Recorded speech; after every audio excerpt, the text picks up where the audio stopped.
Olá, pessoal.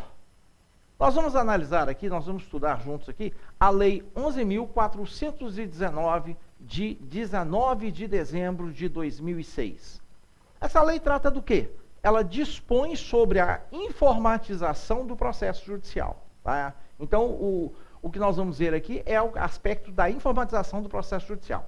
Ela também altera a Lei 5.869, tá? Que é o Código de Processo Civil de 73, porém, isso aí para a gente não vai ter sentido, porque esse Código de Processo Civil foi...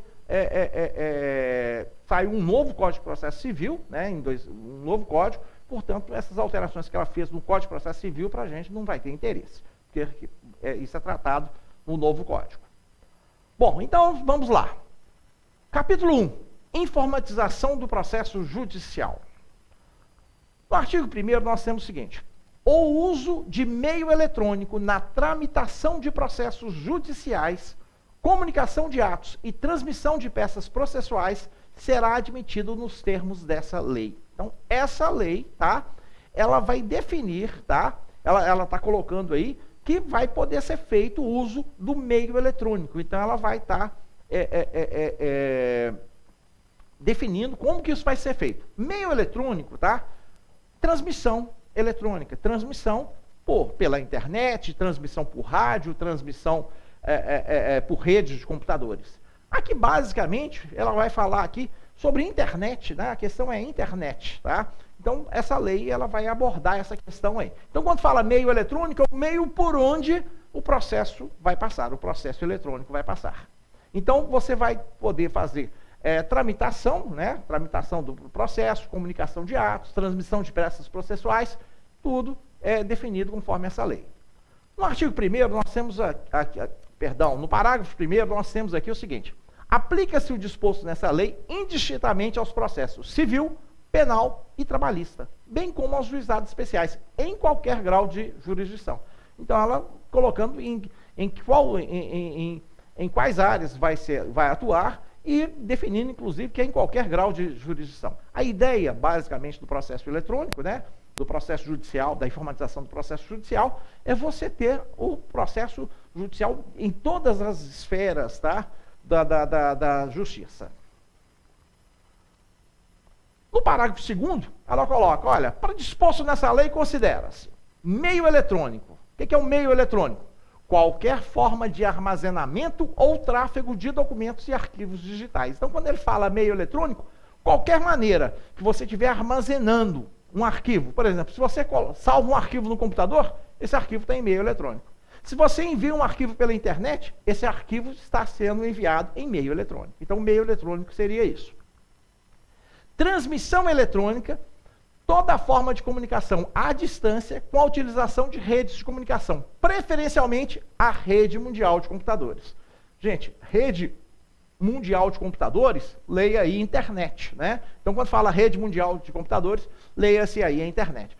Vê que ele fala o seguinte: a transmissão eletrônica é toda forma de comunicação à distância. Sempre que você estiver comunicando à distância, ele está chamando isso de transmissão. Você está transmitindo os dados.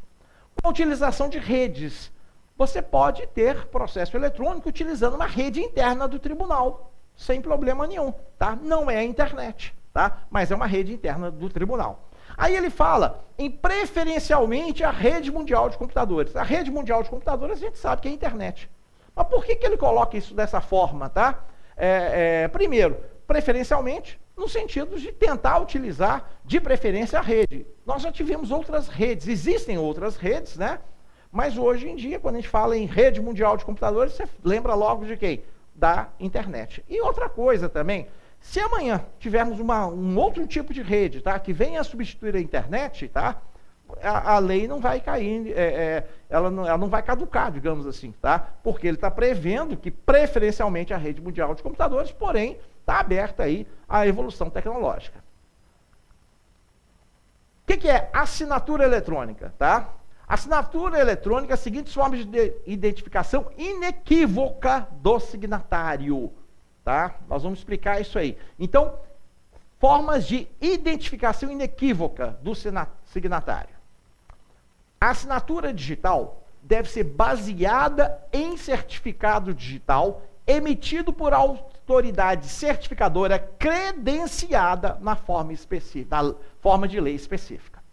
Então, por exemplo, um advogado vai fazer uma petição, por exemplo. Um advogado vai fazer uma petição, ele vai fazer essa petição em um documento do Word, tá? Posteriormente, esse documento, tá? Ele vai dar entrada nesse documento, ele vai dar entrada nesse documento no sistema, e quando a gente faz um documento, e no processo convencional, você imprime o documento e ele assina o documento. Então, o advogado, quando imprimir o documento, ele vai assinar o documento, isso num processo judicial convencional, né? Em papel, digamos, em meio físico. Ele vai assinar, usando uma caneta, ele vai assinar o documento. No processo eletrônico, tá? Você vai poder trabalhar de uma outra forma. Você vai fazer o seu documento, tá? No Word, no computador, vai subir esse documento para o sistema, tá? Para o sistema, e vai assinar o documento, fazer uma assinatura digital no documento. Essa assinatura digital, tá? É um processo, tá, de cálculo que é feito em cima desse documento e que garante ao usuário que recebe esse documento, tá? No caso, garante à justiça que foi realmente você que fez aquele documento. Então, o advogado que fez o documento, ele usa um certificado digital para poder fazer a assinatura digital daquele documento. Bom, quando você assina um documento digitalmente, tá? Primeira questão que a gente tem que colocar aqui. O destinatário vai poder conferir se realmente aquele documento foi feito por você. Tá? Ele consegue fazer essa conferência. Ele consegue fazer essa conferência através de um processo de cálculo matemático. Tá? Então, quando você assina um documento digitalmente, tá? Para assinar um documento digitalmente é preciso que você tenha um certificado digital. E esse certificado digital tem que ser emitido por uma autoridade certificadora. E essa autoridade certificadora tem que ser credenciada pela Justiça. Bom, então, se você tem uma autoridade certificadora credenciada pela Justiça e essa autoridade certificadora emite um certificado digital para uma pessoa, aquela pessoa é capaz de assinar documentos digitalmente e aí quem recebe o documento vai ter certeza que foi aquela pessoa que realmente assinou o documento. E mais, você vai ter certeza se o documento não foi adulterado. Se você trocar uma vírgula de lugar num documento assinado digitalmente, ele vai dar, a assinatura vai dar um erro dizendo que aquela assinatura não confere. Tá? Então, um documento assinado digitalmente, você tem garantia que foi realmente o dono do certificado que fez aquela assinatura e vai ter também a garantia que aquele documento não foi adulterado. Ah, e se o dono do certificado perdeu a senha do certificado e outra pessoa assinou? Aí já é outro problema, tá? É outro problema. Então, a questão é, se um documento é assinado digitalmente, você tem certeza que aquele documento foi assinado, tá, por uma pessoa que tem acesso àquele certificado, e aquele certificado pertence àquela pessoa. Então, isso é uma garantia. Então, isso aí, ó, a assinatura eletrônica, ela permite a identificação inequívoca do signatário. Outra coisa, o signatário tem que estar cadastrado, tá? Então, mediante cadastro de usuário no Poder Judiciário, conforme disciplinado pelos órgãos respectivos.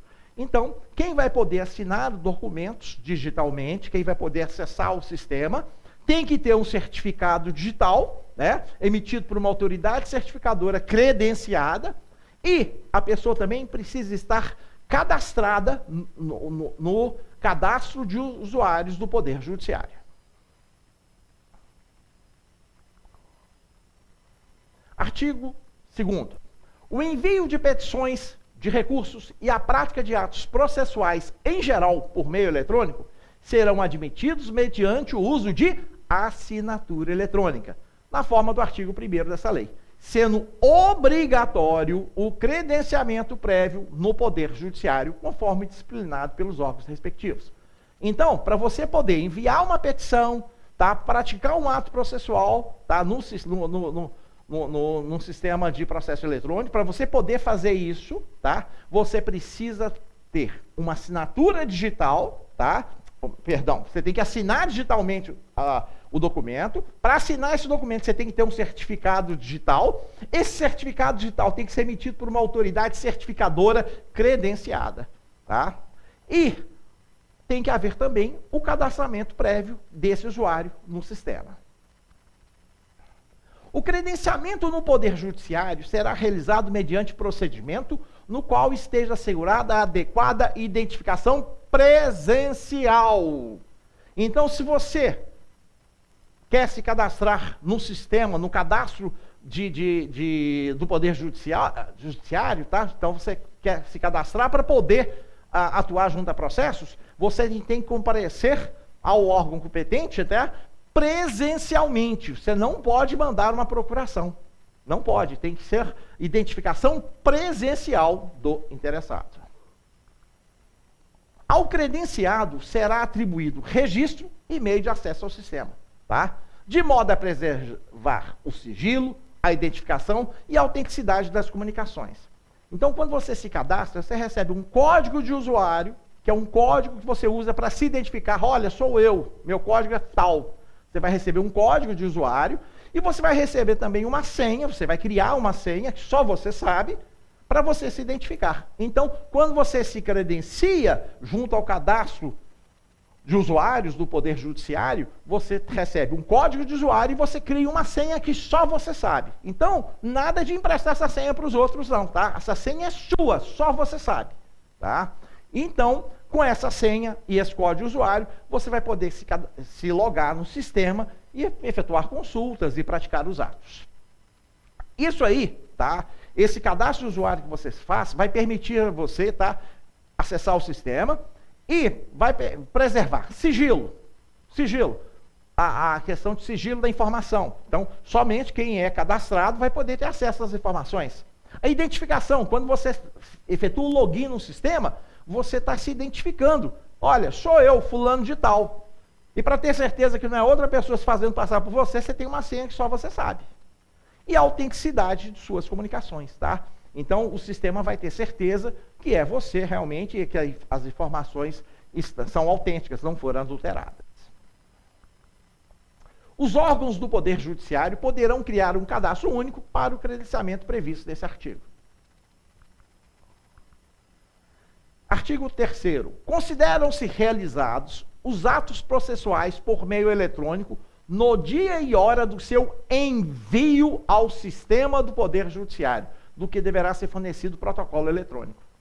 Gente, quando você vai realizar um ato processual, tá? Quando você vai realizar esse ato processual, você poderia tomar como base várias coisas. A hora em que eu liguei o computador, a hora que eu me conectei, eu efetuei logon no sistema, a hora que eu fiz uma consulta.